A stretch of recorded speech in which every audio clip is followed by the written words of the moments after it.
On Tuesday, controversy erupted in the newly elected Madhya Pradesh Assembly following a decision to replace Jawaharlal Nehru's portrait with that of Babasaheb Ambedkar inside the house.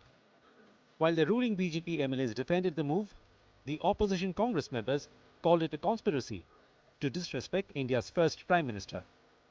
मैं विशेष आग्रह करूंगा pro tem speaker साहब से भी, मुख्यमंत्री जी से भी, कि ऐसे हल्की राजनीति ना करें, क्योंकि इससे कहीं ना कहीं पूरे प्रदेश में और देश में एक गलत संदेश जा रहा है। The ruling party members, on the other hand, used the opportunity to hit out at the Congress. BJP MLA Rameshwar Sharma questioned the party's intent in raising the issue. मैं कांग्रेस के सभी नेताओं से और खासकर उमंग सिंगार जी जो नेता प्रतिपक्ष है उनसे मैं पूछूंगा कि संविधान निर्माता बाबा साहब अम्बेडकर है या नहीं। अगर संविधान निर्माता बाबा साहब अम्बेडकर हैं तो ये जो विधायिका होती है ये संविधान का निर्माण करती है, ये कानून बनाती है, ये मध्य प्रदेश के हितों का संचालन करती है। और इसलिए जहां विधायिका का निर्माण करना हो तो मैं समझता हूं कि बाबा साहब अम्बेडकर के प्रति कांग्रेस का आस्था और भरोसा है या नहीं।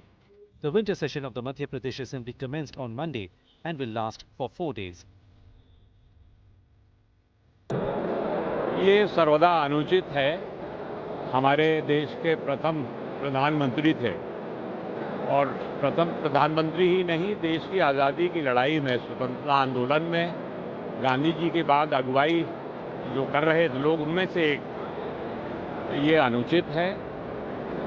हम लोग हटाने की बात ये नहीं करते हैं। अरे जोड़ देना था, 3 फोटो हो जाती किसी रूप में।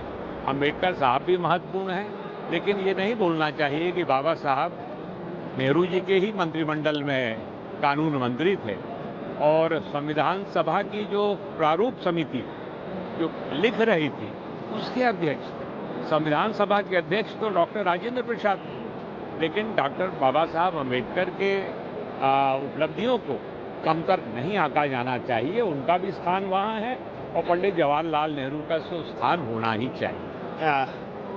मुझे ये तो नहीं जानकारी कि पिछली बार चूंकि सदन का सदस्य में नहीं था किसकी मूर्ति लगी थी, लेकिन अच्छा लग रहा है कि एक तरफ महात्मा गांधी जी की फोटो लगी है, दूसरी तरफ संविधान निर्माता डॉक्टर भीमराव अंबेडकर जी की मूर्ति लगी है। तो इससे निश्चित रूप से सदन का मान बढ़ा है, सम्मान बढ़ा है। मुझे लगता है किसी से बात इनकी हुई होगी। इस संकुचित मानसिकता से उनको बाहर निकलना चाहिए और इस तरीके से काम के आधार पर बात करो। कांग्रेस अपने हार की, उस पराजय की जो खींच से है उससे बाहर नहीं निकल पा रही। देखिए, विधानसभा सचिवालय सक्षम है आपके इस सवाल का जवाब देने के लिए। जहां तक डॉक्टर अंबेडकर की प्रतिमा तस्वीर लगाने का सवाल है, तो जिस संविधान के आधार पर विधानसभा लोकसभा का संचालन होता है उसके संविधान के निर्माता डॉक्टर अंबेडकर की तस्वीर लगाना को मैं अच्छा मानता हूँ। देखिए, मेरा ऐसा मानना है कि ये जो लोकतंत्र का मंदिर है विधानसभा भवन, और यहाँ पर दलगत राजनीति से ऊपर उठकर ही जब काम होगा तभी हम विकास की बात कर पाएंगे।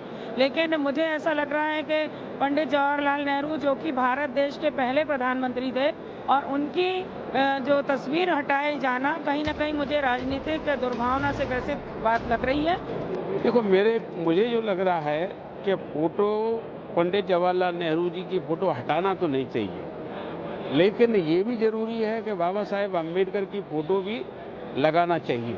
और बाबा साहेब अम्बेडकर की फोटो इसलिए लगाना चाहिए क्योंकि देश का संविधान लिखा है और ये संस्था संविधान की शपथ लेने वाली संस्था है। लोकसभा जिसमें शपथ ली जाती है, देश इसके निर्देश से चलता है। तीनों फोटो आवश्यक है, मुझे ऐसा लगता है। नहीं, वो हटाना तो गलत है, हटाना उचित नहीं है। किसी भी तरीके से हटाना नहीं चाहिए, फोटो वहाँ रहनी चाहिए।